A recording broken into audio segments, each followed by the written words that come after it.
Okay, it's been a couple of weeks since I was able to do a video, and I just completed about a 12-hour workday, and I just got out of the shower, my hair's soaking wet.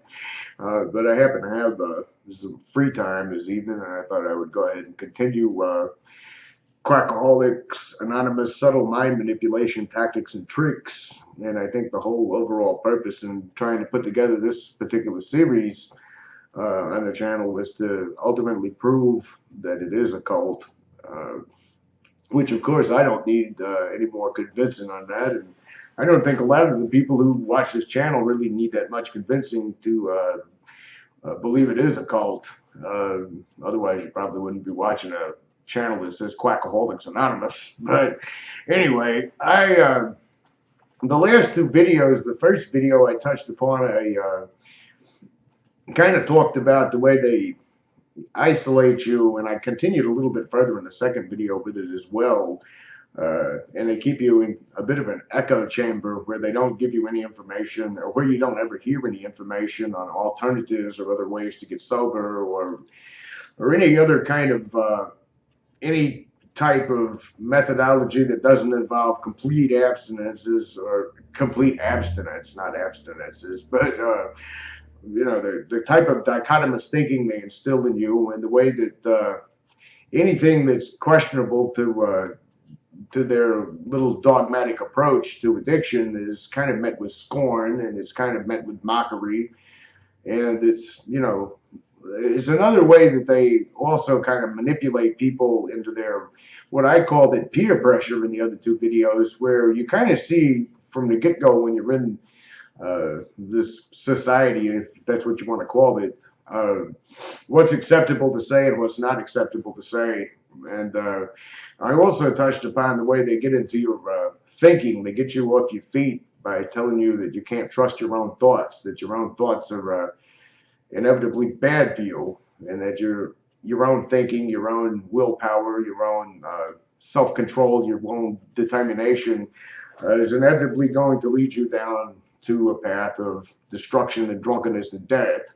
And that unless you accept their way, that's your only two choices. It's really funny how you'll hear in meetings oftentimes at the beginning that this is not the only way to get sober, but then there's so many little subtle death threats that sort of lie in all of the literature. You know, one of the first ones that immediately popped into my head as I was sitting here making this was that part about, you know, you only got two choices: go on to the bitter end, blotting out the intolerableness of your existence, or to accept spiritual help. What's your choice to be? You know, it's 50-50. There's no, you know, there's no in-betweens, there's no alternatives, there's no room for any kind of compromises, there's no room for anything. It's just do what we say or you're going to eventually die. As a matter of fact, I don't have notes in front of me for this particular video, but I was thinking about how often in the literature that's continually reiterated. And I noticed that, you know, in the early days when you're a newcomer, some people will try to kind of gently slide you in. You know, they'll say, you know, well, if it, you know, take what you like and leave the rest, and, you know, those kinds of things. But you know, I remember another one that really stuck out in my memory was where it said, unless you conform to our way of life, you surely sign your own death warrant, you know.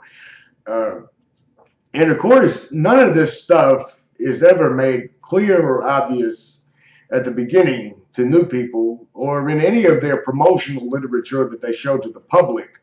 As a matter of fact, it kind of comes at perfect timing. Right before I made this video the other day, there was an article I saw on the internet, and it said that AA was now actually posting advertisements on the London tube stations, you know, the subway stations. And of course, the write-up about it made it sound very innocuous. It made it sound like, you know, we're just a community of people that have drinking problems, and you know, we just help each other out. And, you know, they didn't even mention all the higher power garbage, and they didn't even mention, you know, anything remotely related to the kind of tyrannical barbarism that you see in the 12 steps, or the way that the higher power thing is approached. Or they didn't have anything like that in the article I was reading. You know, the write-up about it, they were making it sound very harmless, very innocuous. And it's almost like there's two types of AA literature.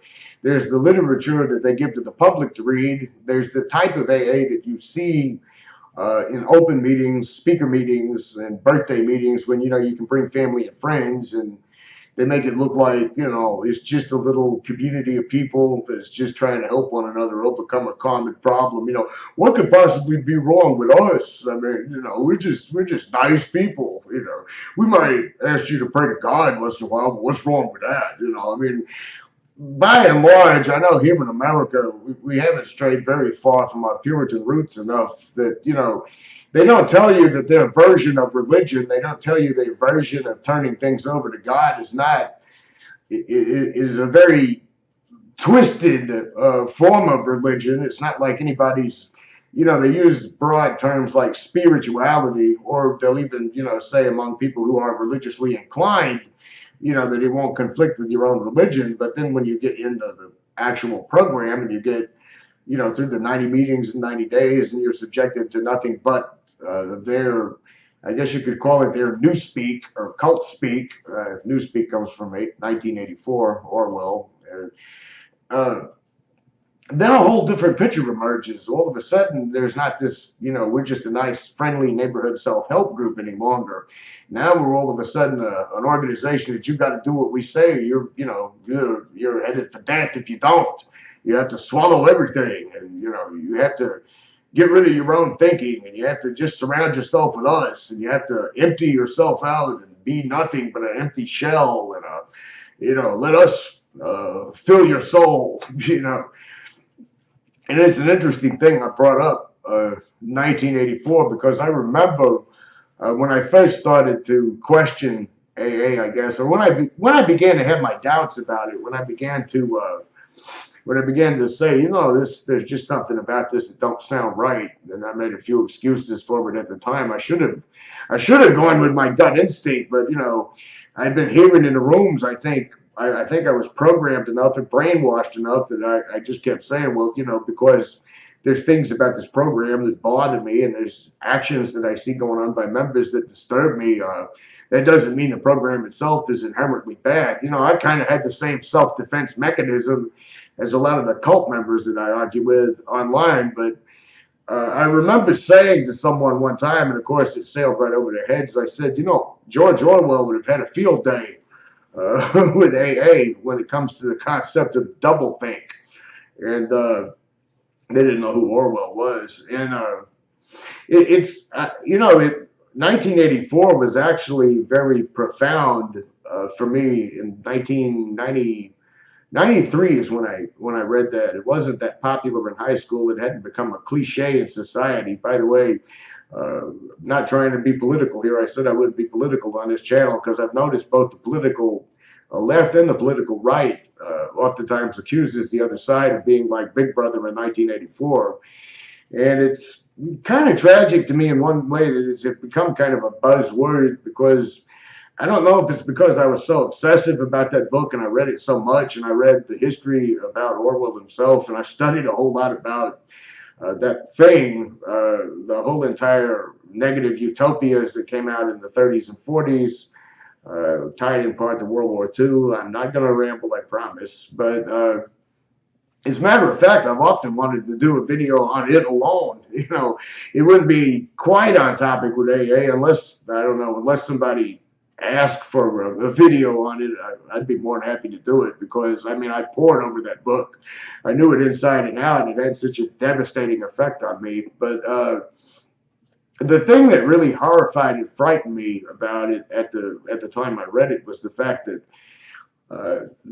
when I was reading it as a young man, and I was idealistic at the time, and I was a part of the 90s generation that kind of had a introverted, the world is fucking weird, just leave me alone, let me watch my MTV, let me smoke some pot,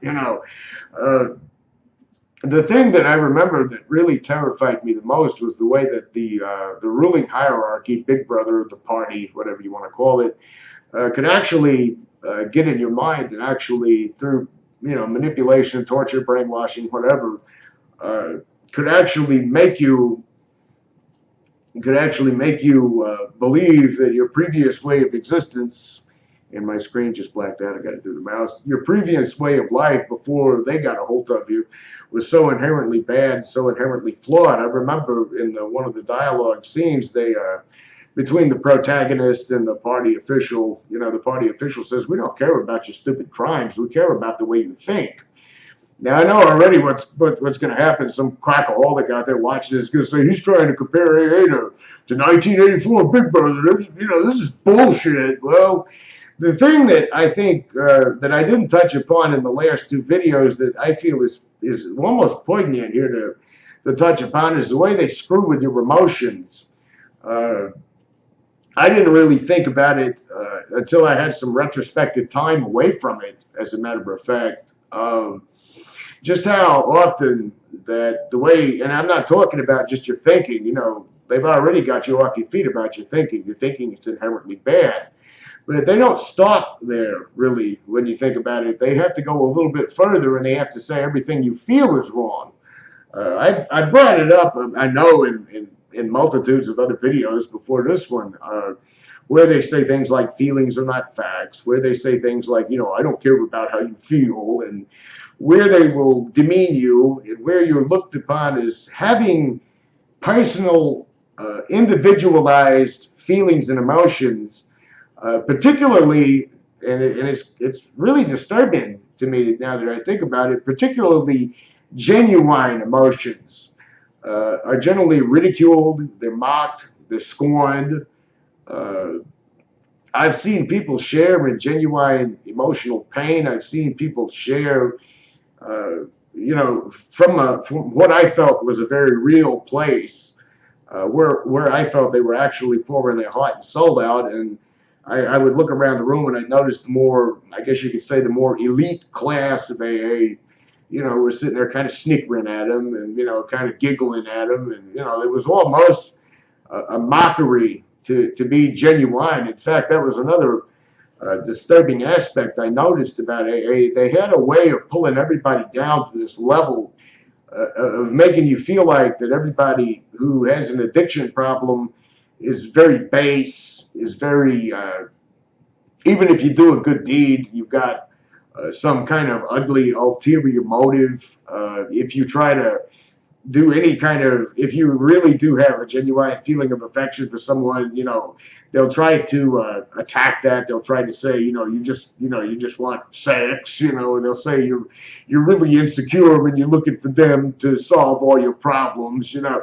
In other words, if you just kind of, you know, the more I actually think about it in retrospect, genuine feelings were looked upon as kind of almost a bad thing to have in general. They were looked upon as being, they were looked upon, well, the word, I guess, there's no word to search for. The way it was treated in there was like sin. It's a sin to feel. I remember even in the indoctrinated days when I actually sort of bought in AA, some of those readings were very disturbing to me, and the way that people eagerly swallowed them, ate them up in the readings, and the way they would, you know, twist the readings around to try to demonstrate how this is all so true for people who are addicted or who have drinking problems, it used to bother me quite a bit because, you know, there was that part where they would say stuff like, you know, our desires far exceed their natural purpose. Well, natural purpose? I mean, who the fuck's defining natural purpose? Bill W.? with his history, with what he did? I mean, he's going to tell me what my natural purposes are. But the thing that, the thing I noticed in all of that is the way you genuinely feel, in terms of anything personal, in terms of like wanting a goal. You know, how many people have you heard in there say, I was doing good in sobriety, but then I got a job and it paid a lot of money, and everybody will kind of snicker and laugh, you know, because they know the guy's going to say in a few minutes, you know, he got drunk again. Or someone will say, I was doing really well in my recovery, but then I got into a relationship, and of course everybody has to snicker and sneer and all of that, as though that, you know, you couldn't genuinely want a real relationship. You couldn't genuinely have an honest desire to succeed in life. You know, it was because you're a sick alcoholic, your emotions are all some kind of delusional thing, and underneath the surface of it all, you're just this egocentric, base human being with no real. Your feelings and attitudes are about like an angry, spoiled, rotten 5-year-old. And I noticed how many old timers actually embodied that very type of mentality. They were like kindergartners throwing a temper tantrum because they didn't get their way about something all the time. And in some level, you know, here's an organization that's saying that if you join us, you'll have a life beyond anything you've ever dreamed.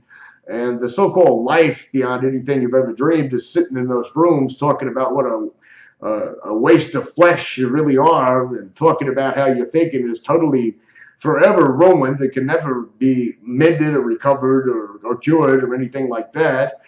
Telling you that you're always one drink away from a drunken bender, telling you that you can never trust your emotions, that your emotions are nothing but egotism. It's total doublethink. It's total double talk coming from, you know, your 1984. That was another party thing, and I don't think even Orwell could have predicted how psychotic it could be with something like AA. Like in 1984, the example of doublethink would be something like if they said the party has had to raise the price of gasoline to $4 a gallon for the war effort as of this month. You know, bear with us. You know, think about the greater good, that you're going to have to pay more fuel. And then like a week later, the party would say, you know, it's great news that we got to tell you, we're going to drop the price of oil and gasoline down to $4, you know, because of our success. And if you were a true party member and not a thought criminal, you wouldn't notice the discrepancy in what they had just told you. They had just told you one thing a week ago, told you another thing the next week, and you weren't supposed to actually see that you were being lied to. You were supposed to just blindly accept two conflicting ideas as truth. But, you know, it goes a little bit further in AA because they talk about rigorous honesty, and yet the rooms are filled with nothing but lies. I mean, they talk about a higher power that loves you unconditionally, but then they talk about a higher power that will punish you with drunkenness and death if you don't obey him and serve him. And they use that word him in these big block letters. It's almost like Big Brother's watching you, I swear. They say it's about, you know, cleaning away the wreckage of your past so that you can go on and live a good life. Yet you don't ever do clear away the wreckage of your past. All you do is reflect and talk about the past. You know, it's really strange how they talk about cleaning up the wreckage of your past and putting it behind you so you can live freely. But all they ever do is talk about the past. I mean, they only talk about what they did 20 years ago, or something that they did to someone. And you know, with all the self-aggrandizing kind of crap that I used to hear in there, I think 90% of it's made up, which is another funny thing. Like I said, rigorous honesty coming from a room full of people who were lying to you. And yet they have an answer for all of it. You know, that's the cementing part, I think, of their mastery of doublethink, is that they can literally say two conflicting things and tell you that they're both true at the same time. And in certain situations, I've even noticed they would say, you know, well, the big book contradicts itself, sure, but both, it's paradox. You know, it's not a paradox, okay, when something totally blatantly contradicts itself, okay? That's not a paradox. A paradox is when something on the surface seemingly contradicts itself, but in fact is true. It's kind of like saying, you know, I wasted my youth by being young. Okay, that doesn't sound like on the surface it makes logical sense, but when you examine it, okay, I was young, I was immature, so I wasted my youth because I was young and immature. Okay, making two conflicting statements that are totally unrelatable, that are a complete opposite to each other, that's not a paradox. Even though they try to hide behind that, that's literally Orwell doublethink. That's where you have two ideas that cannot possibly be true when you're saying that they're both true at the same time. Uh, Much like how in the steps they say that, all your defects of character will be removed. Now, there is another problem to me right there, because the premise is that your character is just hopelessly flawed, hopelessly, ruined, unless, some deity takes it away from you. But they say that, all this can be removed with your higher power, or God, or whatever you want to call this help. Yet they sit around and they talk about their character defects for the rest of their lives. I mean, if something got removed from you, there wouldn't be no need for you to talk about how you still behave like that. I've seen so many old timers, for example, that would say things like, oh, I'm just as sick as I ever was. Well, I'm as sick as I was 25 years ago when I got here. I'm just as sick as I was the first day I walked in here. But then they'll tell you it's about making progress. They tell you it's about making progress, but you never do make any progress. All you do is literally gain some time that you can celebrate a birthday with, and you still talk about how sick you are, and you even celebrate how sick you are. But then you'll talk about how God did something for you that you couldn't do for yourself, but then you'll say you're still sick and diseased. I'm as sick as I ever was, but God did for me what I couldn't do for myself. What exactly did he do for you? Because you're still as sick as you ever was. And underneath all of this, there's no way that you could have any kind of emotional stability whatsoever, because anything that's good in your life, anything that's positive, well, anything that's truly positive, anything that's truly good in your life will be ridiculed and made fun of. I saw a guy one time that was talking about how he wanted to mend a relationship with his ex-wife that he hadn't seen in 4 or 5 years, and he was in the process of doing that because he was actually cleaning up his act, and he was trying to be a better dude and all that other stuff. And of course everybody kind of sneered, and they made remarks like behind every skirt is a slip, and they were saying, they had to read something out of the fucking big book about sex. And, that's another thing. Your sex life is not your own either when you're in the cult of Quackaholics Anonymous. They're a spiritual but not religious organization, but they control everything from your thinking to your emotions to your feelings to who you can associate with and to who you can have, what you can do in the bedroom. But they're not a religion. It's total Orwellian classic doublethink. I mean, and I remember, like I said a long time ago, actually looking at someone and saying Orwell would have tripped out if he'd ever seen this organization, because it makes Big Brother look rational. And it amazes me how easily, with all the internal, I've seen people that will occasionally say, well, if you didn't like AA, why didn't you just walk out and leave?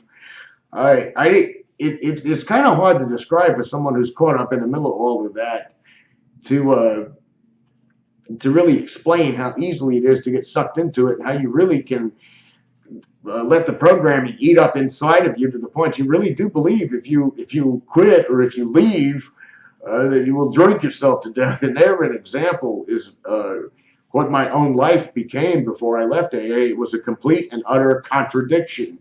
Because I was saying if I leave AA, I'll probably die drunk, and yet I was drinking myself to death in AA. But I couldn't see what kind of living contradiction I had become as a result of it. Now, here's an example of a real paradox. A real paradox is I couldn't see how poisonous AA was until I actually got away from AA. Which is not really a paradox in terms of contradiction at all. In other words, in order to see what AA is, you have to leave AA. Because it's like the longer I'm away from it, the more irrational it looks on the outside, on the surface. I know that when I first started this channel, I was just highly pissed off at the cult in general that was really trying to come from a place where I just wanted to mock and ridicule them, which I still do. As a matter of fact, while I'm thinking about it, I'm going to put this out here, and I'm going to rewatch this later on in case a couple of weeks goes by and I don't get a chance to get back up on here again. But I have a specific reason behind ridicule, and why I feel it is so effective, and why I feel actual laughter at cult religion is so effective. And I don't mean effective in terms of, of, uh, of garnering attention or something like that, or changing people's minds. I kind of like what someone once said, where they said, I don't say the things I do because I think I'm going to, you know, convert people who are totally against me. I say the things I do so that other people out there can hear it and they can know that they're not alone. But I mean, to touch upon it really briefly, when and not doing a whole video on it in my next part, is it part 4 already, or is it part 3 we're doing now? I don't even know. I'm so tired. I've been up since 5 o'clock this morning. Anyway, the one thing I knew that you couldn't do for a lot of years in AA was laugh at them. You couldn't laugh at the actual program. You couldn't laugh at the big book. You couldn't laugh at the stupidity of the steps. You couldn't laugh at the literature. You couldn't make fun of the total bullshit lies that you used to hear in the meetings. You couldn't make fun of people's shares if they had a long time sober.